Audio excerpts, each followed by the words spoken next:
Vreunskip is zijn nieuwe religie. En dat wiels de mis die hem jarenlang in de besnijing hier. Schreeuwer Simon Fuik. Hij had het licht jongen. En is een Frieske pieper nu nog eens lekkerder als in uit Holland. Culinair detective Reitse Spanninga gaat op onderzoek uit. Goejoen, dit is Bient op de dag dat in Friesland de grootste heegwetteroefening eer van start gaan is. Het wetterskip Friesland stiet op scherp in verband met de hege wetterstaan. Op verschillende plekken in de provincie binnen kaders verstevigen, maar sans zekken. En ik heb er een speciaal actiecentrum inrichten om het wetter in de gaten te houden. Door de onhoudende storm stijgt het wetterpeil in Friesland rap. Op 3 januari is al 14 centimeter boven het normale peil. Het wetterskip neemt maatregels. De gemalen draaien oeroeren en polders worden split om al het wetter op te vangen. Sietse Sietsema, projectleider van deze heegwetteroefening. Ja, deze situatie die we nou niet correct zeggen, die komt uit 2012. Ja. En dat is dan echt de echte oefening, weet je moet voorbereiden eigenlijk. Ja. Nou ja, eigenlijk willen we nog een slagje slimmer maken deze week. Net in het echt natuurlijk, maar we willen wel graag de mensen die het erbij belutsen binnen wel van dit soort dingen, of met dit soort dingen confronteren, zodat ze er weer aan denken. Ja, want dan werk je ook bij, je bent nou projectleider, maar werk je ook bij Defensie. Ja. Wie stond je de vorige keer ook bij belutsen, Defensie? Nee, vorige keer werk ik nog net bij de veiligheidsregio, dus ik ben nou eigenlijk voor het eerst belutsen bij dit project. Defensie, wie die er wel bij belutsen? In Friesland hebben wij dat doen net bij belutsen West als Defensie zijn. Oké. Nee. En wanneer wordt dan de kaart maken van ja, Defensie moet er wel bij komen?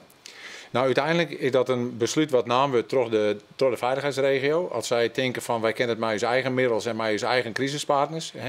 Er werken een heel soort crisispartners werken together of gear omdat de crisis is maar te bezweren. En als zij denken van nou wij kennen het nou eigenlijk net meer alleen nog redden. Dan als uiterste need, dan hebben ze Defensie erbij. Ja. En dit wat er nou gebeurde in 2012, broek je hem dat als lesstof? Zo van, wat er doet fout je, dat moet dus nou beter gebeuren? We broeken net deze situatie als lesstof. Er is daar dan hier wel flink door nijtocht van hoe gaan we nou om met heegwetter. En met al die lessen die we daar al hier nu leerd hadden, daar willen we nou testen van hey, werkt dat nou ik? En hebben we er op een goede manier hoe nijtocht. En kunnen we er samen mee verder of moeten we nog de kant op? Ja, dus een heegwetteroefening. Heer, maak je je wel eens zwargen over het heegwetter? Ik nooit. Niet? Nee, ik echt absoluut niet. Zou het echt zo mogen wezen? Nou ja, het kan. Je doet even niks voor zelf. Nee, maar de kans dat het gebeurt, wordt gewoon heel te groter. Je zegt de klimaatverandering, dat stuurt iedereen het tan in. Het rijnt vaker, het rijnt harder, het rijnt langer achter elkaar om. Ja. Dus het is ook gewoon heel wichtig om je daarop te richten. Maar is het echt reëel dan? Is het echt reëel dat je binnen 10, 20, 30 jaar een ramp krijgt waardoor onze hele provincie onderstroomt? Nee, ik denk niet dat het reëel is dat het reëel is om te zien dat de hele provincie onderstroomt. Maar het is wel reëel dat er gewoon delen last krijgen van water. Wateroverlast. En waar is dan het slimste? Nou, eigenlijk moet ik dat meer overletten aan het wetterskip. Ik ben namens de veiligheidsregio hier bij belutsen, maar het wetterskip heeft daar meer verstand van. Ja, het wordt wel een hele grote oefening, Sietse, ja. Die dus nou het aanzetten is en het wordt het nog de hele week. Ja. Maar een heel soort organisaties eigenlijk die erom uitdogen. Ja. Want Bronwacht is erbij belutsen, Defensie, wetterskip. 15 verschillende organisaties. Omroep Friesland is er ook bij belutsen. Omroep Friesland is er ook bij belutsen. Ja, toch? De komende tongens die toch in mei. Ja. Bij de pasconferentie. Ja. Maar waarom toch eigenlijk zo volle organisaties mooi? Nou, al die organisaties hebben al aan de IR vregen van wil je meidwan. En we het thema bekendmaken. We zijn we over grotere oefeningen. En dan zijn dus 15 organisaties die voelen dat zo wichtig dat er eens een keer wat groter en wat langer oefenen worden. Dat ze meidwan wonen. En daar hebben ze dus haar commitment aan, jong. Is er nou iets waar burgers rekening mee moeten houden? Is er nou iets waar ik woon in Harlingen. Moet ik hoog gaan wonen? Ja, dat ligt niet best. Moet ik in een flat gaan wonen? Of wat kan ik zelf doen om mijn risico kleiner te maken? Ja, als je het risico kleiner wil maken, dan is alsnog zeg maar, het advies om er ook voor te zorgen dat je op de eerste verdieping in ieder geval iets hebt waar je langer dan een dag zeg maar, kunt verblijven. Nou, dat gaat lukken. Ja, dat slaat het, ja? Ja, dat best 2 meter, dus dat is natuurlijk al. Ja, nee, ik wil gewoon staan. Hey, want het hechtepunt van deze actie die is eigenlijk vreed. Ja. Want dan heb je de evacuatie van Paraguay. Dat zit wel in de planning. Ja, toch? Daar ben we druk mee bezig om dat te rijden. Ja. En daar werk je wel heen. Ja. Dan komen de vreten, dan beginnen we Maas Betiet, beginnen we in Paraguay. En dan doen we krijgen dat de situatie daar uit de hand ontrennen is. En dan met de mensen van Paraguay, die willen we dan voor het brengen naar een opvangcentrum in Workum. Maar goed, dat ben vrijwilligers. Het is net echt zo dat de echte inwoners van Parageer al jaren het dwarf verlitten moeten. Nee, er zijn nu ongeveer 30 inwoners van Parageer zelf die het haar aangemeld hebben als vrijwilliger. Maar beziek je dat de komende weken nog wat om te vullen, tot een 70 tot 100 vrijwilligers. En dan om een echt een reëel beeld te zetten en dan gaan we op politie-schaal geven en dan gewoon om de meesten te evacueren naar Workum. Ja, want het is echt wel belangrijk, deze oefening.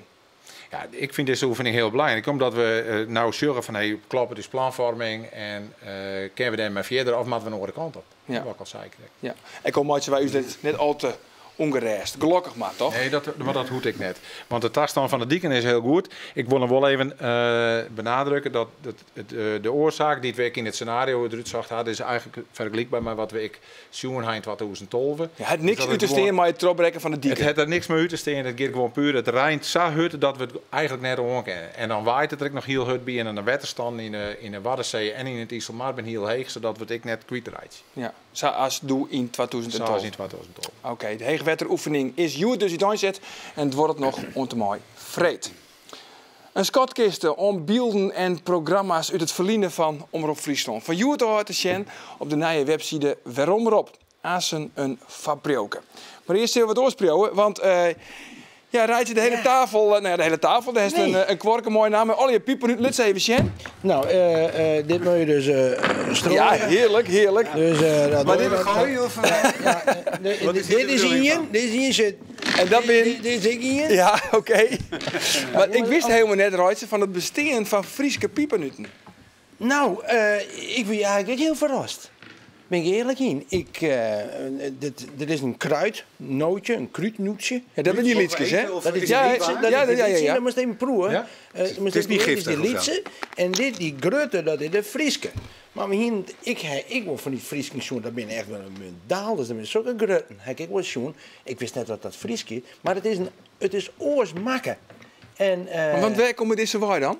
Dit had bij bakker Mijnsma uit Balk. Aha. Dat is een van de enigen, ik ben nog gewoon een peer, die echte Frieske piepenuten maakt. Maar dat shot er nog helemaal net uit als een piepenut. Dat shot er meer uit als een stukje... Ja, wat is het? Ja, maar ze strooien wel. De neiging om te gooien. Ze strooien wel. Maar het is echt zo. De tijd komt om, dus we moeten het nou maar uittesten. Ja, maar du hebt dus in Balk West. Ik ga West, ik ga ze zelfs maken. En dit is nog wel een werkje, hè. Dat komt hier net uit de handen in. We kunnen even zien. Zeg maar even.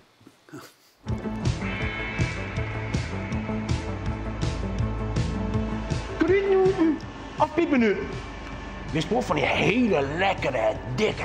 Dat ben Frieske. En die maatjes hier bij Mijnsma. Wat vind je eigenlijk van die hurre dingetjes? Van die kruidnootjes? Ja. Helemaal niks. Hoe maakt het nou? Zal ik je wat zien letten, hoe we dat doen? Begin maar. Wat komt erin? We hebben hier water in, daar doen we hunning bij. Daar komt bruine suiker op, blanke sherry. En dat koken we.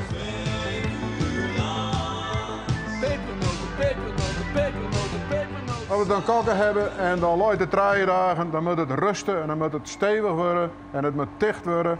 En dan krijg je dit. Dus dit is de basis voor die Frieske Voor piepennoot. de echte Frieske piepennoot. Dit is hem. Pepernoten, pepernoten, pepernoten, pepernoten. En deze bakpoeier moet ervoor zorgen dat die derde piepennoot, dat lietse piepennootje 3 of 4 keer zo groot wordt in 6 minuten tijd. De koolzuur erbij, de ammonium erbij, gemalen koriander. Het piepennoot moet wat piepernoot zijn. Pepernoten, pepernoten, pepernoten, pepernoten. Hele anis op. Daar doen we er doorheen. Dat lietse steekje deeg komt een hele kilo, hele anis op. Kilo. Een hele kilo. Volgende fase. En Dan dan? is de uitrolling. Uiterolie. Uitrolling. Du hebt er wel slag van, Joop. Hey. Kijk jij dat hier? Ja.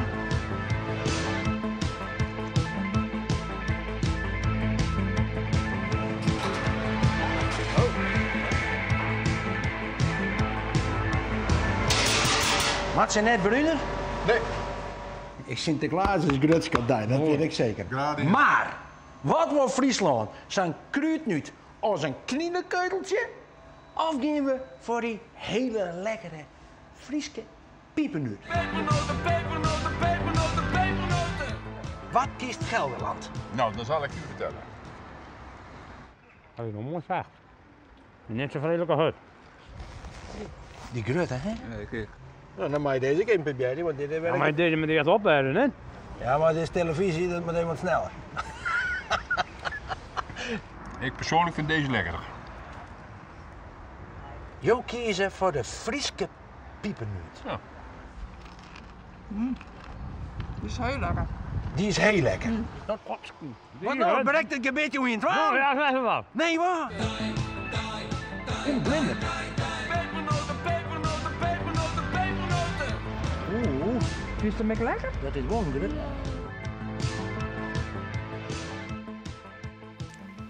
Nee, hij vond hem net zo lekker. Maar hier om tafel, wat vinden wij? Ja, wat vind je hem? Ja, Wat ik vind vind je de hem? Frieske het lekkerst. De Frieske het Dat lekker. ben je dikken. Dat ben die dikke, ja. Moet ik een verrassend antwoord geven? Nee, ik denk, hij is zo verschrikkelijk lekker.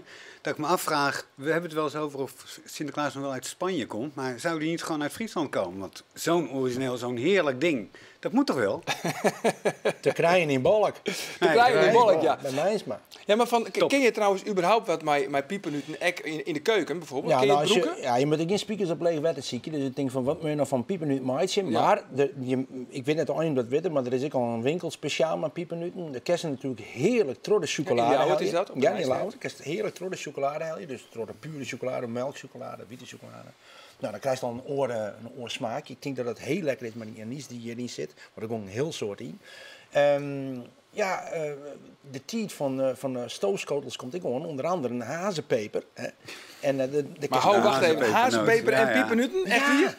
Ja, gewoon Dat is toch een combinatie? Ja, Hazenpepernoten, ik bedoel, die ligt voor Hazenpepernoten. dat is te makkelijk. Het lost vanzelf op. Ja. Maar er zit geen gram pieper in, hè? Dat toch weer niet. Er zit net een gram pieper in. Nee. Nee. Het is Maar wat gewoon- maakt het zo Fries dan, dit eigenlijk? dat anis, die anis, die smaak, die zit ik in oranje koeken en daar herken je het van. Hè, die oranje koek, de Friese oranje koek, Heerlijk. ja, en het is gewoon lekker. En wist wat het is? En dat is dan ik wel weer zo, als je dan zag hoe die bakker dat dan doet, ik dat stukje liefde door ze er gewoon in. Die man die hek gewoon, die ben maar dat vaak bezig en zo roffel je daar zo'n heel degen doet. Ja, daar komt er ook wat echt uit. Want als je ze nou vergelijkt, dat is ook geen gezicht natuurlijk. Dat Nee, lijkt niet. die is fiscalies. Die hele Nee. Nou ja, dan lees Top, ik hoor. nog op tafel voor de hele uitsturing om lekker te snijden. Welke vis het lekkerst eigenlijk? De Frieske, ja. De Frieske. Het klinkt raar, maar het is echt zo. En die oren, ja, die zijn hut. En Dat kost die niet veel. ik kan de vulling erin Precies. brengen. Oké, dankjewel Reitse Graag voor die gedaan. bijdrage. Nog een recent hoe het Berend Minks scootje-kampioen waard. Of de mooiste beelden van de Oversterrentocht van Jochtje Sol en Jochtig. Van Juwetoor ben ze alle te zien op Vromrop. Steeds maar het digitale televisiearchief van Omroep Friesland. In Biens zullen we deze week een aantal hichtepunten uit het Omroep verliezen bij Del. Juwet een populaire streeksoap.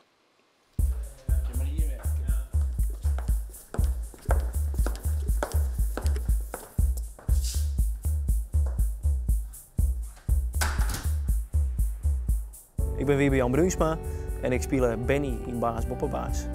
Wat is dat dan weer voor kutopmerking? Jongen, bekijk het ik maar. Dan mag je lullen net het mij maar op die verrot moesten losletten. Ik was een puber ik mocht niet een hele stoere jongen spelen. En nou ja, dat was precies wat ik eigenlijk word. Dus dat spelen, ja, dat deed ik heel natuurlijk. Want het viel er net echt een spelen. Een hele hok? Wat is dat nou weer voor flauwekul? Ik hier dus al een gatje en nou ja, kleren, dat koer is mooi. Dat ik ook mooi zo'n foute kruisje drukken en later weer wat door het ding natuurlijk. En de hoendenketting. Hey, Beent! Hey, jongen, rukken! Honger in de het jongen. Ja, toen heb ik dat ik wel wat oernomen, dus het heeft wel een periode geweest, ja. Dat ik zelf wat op kisten roensloft op squal en dat mensen zoiets zien van hey. Nou, daar rent dat spo, hè? Mooi. Gewoon geen de vergunning op, Helly. Ik breng die wel even een gemeente. Dan ben je nou. Gewoon een media moe weer. Man, ik moet even een pootje van hem hebben. Ja, dit is nog maar pro forma natuurlijk. Maar wil je ergens met pronken, dan moet er altijd op papier. Pro forma, zei er. Dat had je van die grote organisatoren in de broeken ze van die jongeren. Ik weet nog heel goed dat ik weer toen kreeg 18. Dat ik voor het eerst een keer met mijn kameraden naar het café Bergspen in restaurant en ik heb het 2 weken groot feest daar en ik kom daar de koerig in kop. En ik ren door de Doensvlier met een treetje bier en in een nou ja, met vooral in ben ik. En toen nou ja, zo, dus dat weer wel heel grappig eigenlijk. Dat meestal meer je dan te kennen omdat je dan op televisie binnen.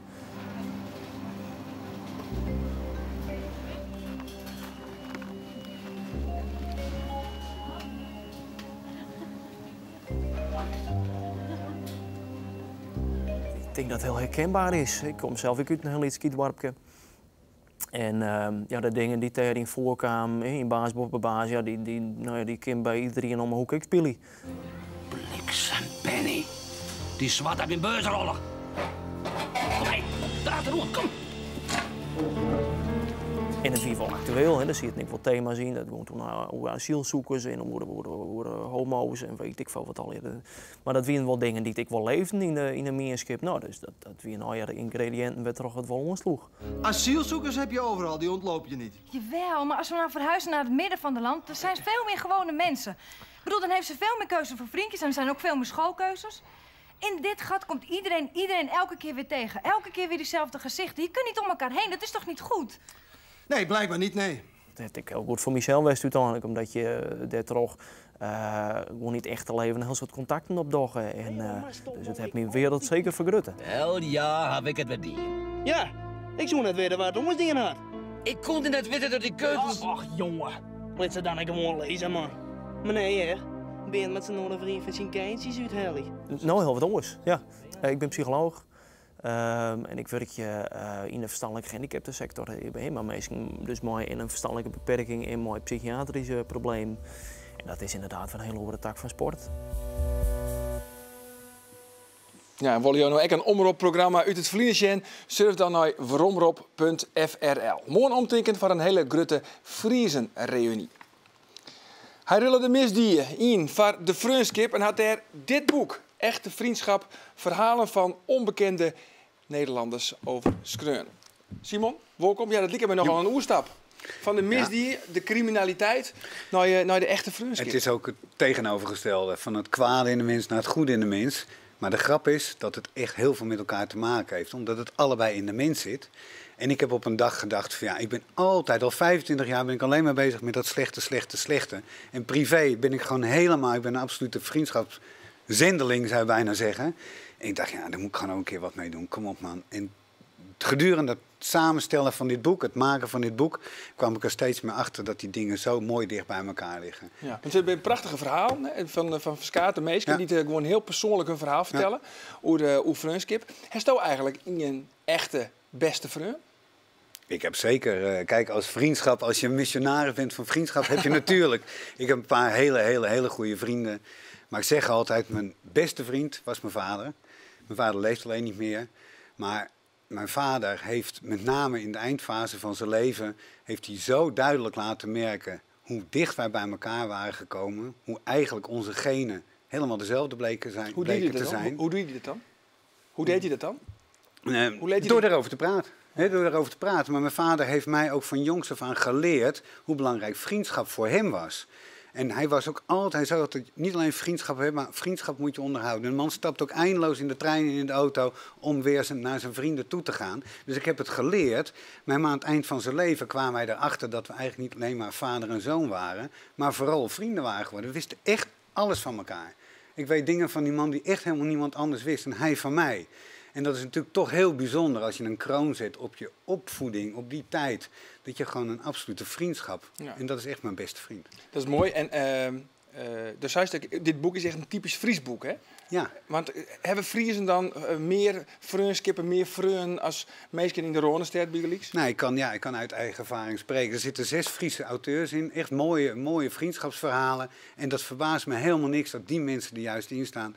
Want ik heb zelf ook gemerkt. En je merkt het aan alles, ook in het werk, in je leven en alles. In Friesland zijn ze zo verschrikkelijk goed om te omarmen. Niet zichtbaar, niet trots naar voren, maar juist er altijd achter liggen. Altijd een bed van vriendschap, van saamhorigheid, van verbonden zijn. Hele mooie momenten, zijn beren goed in het Friese, maar ook die andere momenten die ertoe doen. Je bent nooit alleen hier. Er is altijd iets of iemand. Herkent dat? Ja, dat herken ik zeker. Ja? Ik heb zelf ook een peer goede vriend, maar de kenmerk is gewoon dat ze altijd bellen kerst, midden in de nacht. En dan stap ik in de auto en dan ga ik die kant op en andersom ik. Is het wel eens bad? Zeker. Dat is wel eens bad, ja. Ja, een van de verhalen die in dit boek beschreven is het verhaal van Bojan Bajic. Hij werkt op Vlieland. Kun je even een zien? Oké.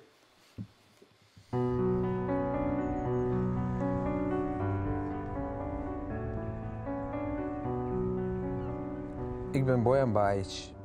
In 1995 ontvluchtte ik mijn geboortestad Knin in Kroatië. Ik was 14 toen de oorlog begon en 18 toen ik moest vluchten. Een burgeroorlog. Op de dag dat ik vluchtte had ik een sterk besef van de dood. Maar daardoor won het leven juist aan betekenis. Ik verloor al mijn bezittingen van het ene op het andere moment. Vriendschap tussen mensen maakt draaglijk. Dat had ik altijd al, maar in die tijd sterker dan ooit. Vriendschap voedt je, het houdt je op de been, het sleept je doorheen. Er zit geneeskracht in vriendschap. Eigenlijk heb je verder niets nodig.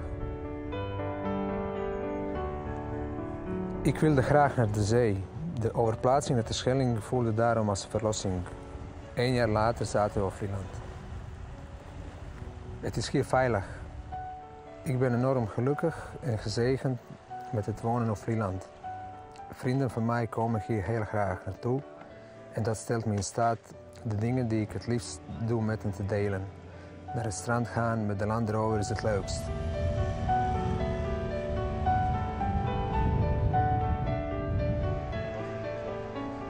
Die vrijheid, daar wil ik mensen graag iets van geven. Echte vriendschap, in essentie, is hetzelfde. De liefde voor je beste vriend, voor een vrouw, voor de zee, of voor een mooie ginkgo biloba boom. Een groot onderdeel daarvan is het hebben van de hoop en het vertrouwen dat hoe ik ben, wat ik doe, goed is. En dat hoe anderen zijn ook goed is. Ik probeer niemand te veroordelen.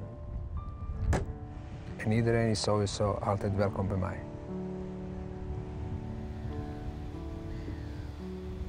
Ja, een mooi persoonlijk verhaal van Bojan. Waarom is het verhaal van Bojan speciaal voor jou? Ja, ik ben er echt extra trots op. Behalve Bojan staat er nog een verhaal in van een vluchtelinge.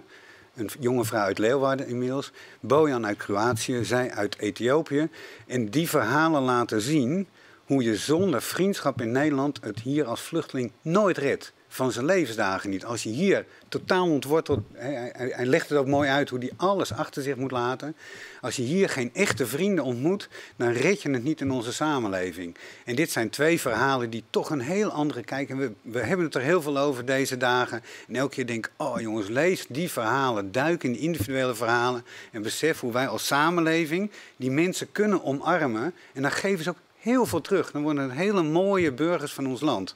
En die 2 verhalen komen dus ook niet zomaar uit Friesland. Friesland is zo goed hierin. Ja. Om lekker gewoon bijna onopvallend te omarmen en mensen verder te brengen. En dat is denk ik het belangrijkste van het boek geworden. Want het was een persoonlijk project. Vriendschap is vooral van persoonlijke waarde. Maar uiteindelijk blijkt vriendschap ook enorm van maatschappelijke waarde te zijn. Het brengt mensen echt verder. Eigenlijk brengt vriendschap onze hele samenleving naar een hoger niveau. Ja. En ik denk daarom dat het een van de meest onderschatte thema's is, eigenlijk in onze hele samenleving, dat als wij meer aandacht zouden besteden aan vriendschap, er ook over praten. Het is geen taboe, het is het mooiste misschien wel dat er is. Ja, maar toch is het heel vaak, verder. Dus je denkt, jarenlang heeft in de criminaliteit zitten. En dat is volkomen terecht. Je kunt me daar ook eigenlijk wel een beetje op pakken. Ja. Want ik ben altijd met dat kwaad bezig en dit is wel een eye-opener. Er zit kwaad in de mens, maar er zit ook goed in de mens. En kwaad in de mens betekent dat sommige mensen misdadiger worden. Maar laten we nou vooral ook over dat goede in de mens hebben. Het klinkt zweverig, misschien vind je het een beetje een flower power verhaal.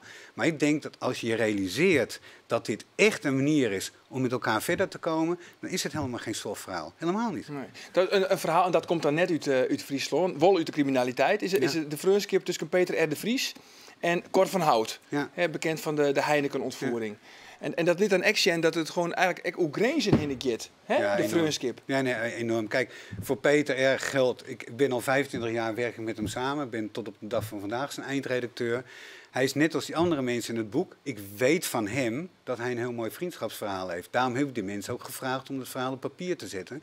En Peters verhaal is zeer uitzonderlijk, omdat hij maar 1 vriendschap in zijn leven heeft gehad, maar eigenlijk nog steeds heeft. En dat is die vriendschap met Cor van Hout. Heel omstreden in vele ogen. Hoe kan iemand die journalist is, die het goede nastreeft, met iemand die erkent, en Peter zegt het zelf ook, ontvoering, vreselijk. Alles wat Cor van Hout daarin heeft gedaan, dat soort zaken, schrijft hij ook. Maar toch hebben die mannen een klik gekregen. Maar hij is liquideerd uiteindelijk, hè, Cor van Hout. Ja. En Peter die had een zwaar gekregen hoe de zoon van Cor van Hout. Ja, zij hebben op een gegeven moment een vriendschap bezegeld op het moment dat Cor van Hout wist dat het leven van Peter gevaar liep. En Peter wist dat het leven van Cor gevaar liep. Hij was al 2 keer bijna geliquideerd. Toen hebben ze elkaar beloofd, als één van ons gaat, dan passen we altijd op de kinderen van de ander. En 3 weken later was Cor van Hout dood. En tot op de dag van vandaag, toen was de zoon van Cor 10, een jochie van 10.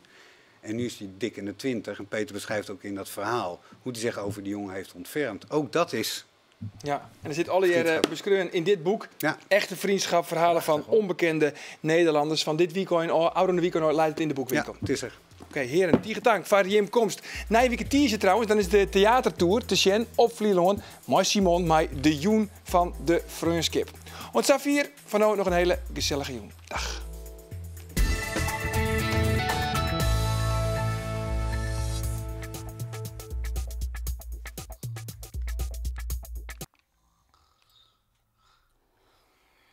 Morning Beat, Milene de la Haye op het Halloweenfeest in Achlem. Enger wordt het dus net.